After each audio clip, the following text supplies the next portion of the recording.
BTR চুক্তিৰ 5 বছৰ সম্পূৰ্ণ হল আৰু শান্তি আহিছে যে আজি আমাৰ বিটিআৰ গভৰ্ণমেণ্টৰ ফালৰ পৰা যে গোটেই বিটিআৰত 40টা সমষ্টি আমি পিছ ৰেলী কৰিছো আৰু খালি পিছ ৰেলী বুলি নহয় আমাৰ বহুত অনুষ্ঠান আছে আজিৰ পৰা কালিলৈকে চলি থাকিব।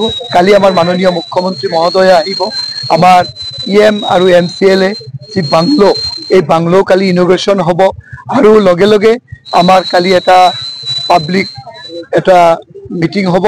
এই মিটিঙত মুখ্যমন্ত্ৰী মহোদয়ে যে আমাৰ বিটিআৰত শান্তি আহিছে, আমাৰ বিটিআৰৰ চিফ মহোদয় থাকি পেলাই এই ৰাইজক সম্বোধন কৰিব। আৰু মই ভাবো যে আজি বিটিআৰত শান্তি আহিছে একমাত্ৰ এই বিটিআৰ ৰেকৰ্ডৰ কাৰণে। তো তাৰ কাৰণে মই আমাৰ মাননীয় মুখ্যমন্ত্ৰী মহোদয় আৰু আমাৰ বিটিআৰৰ চিফ মহোদয়ক মই ধন্যবাদ জনাইছো। আৰু যে বিটিআৰত আপোনালোকে দেখা পাইছে সাংবাদিক ভাইসকলে যে বিটিআৰত শান্তিৰ লগে লগে বিটিআৰত উন্নয়ন হৈ আছে। শিক্ষাৰ ক্ষেত্ৰৰ পৰা আৰম্ভ কৰি বিটিআৰ চৰকাৰে ইমান কাম কৰিছে, একদম গ্ৰাউণ্ড লেভেলৰ পৰা টপ লেভেললৈকে চিন্তা কৰি পেলাই কাম কৰিছে। আৰু আমাৰ মাননীয় মুখ্যমন্ত্ৰী মহোদয় যেনেকুৱা দক্ষ আৰু কৰ্মদক্ষ, আমাৰ বিটিআৰৰ চিফো তেনেকুৱা কৰ্মদক্ষ পাইছো।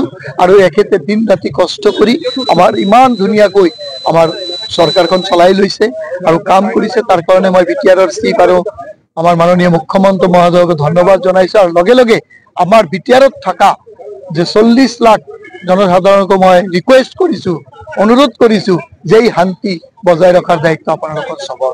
আমি শান্তি ৰাখিব লাগিব, লগে লগে আমাৰ উন্নয়ন হ'ব লাগিব।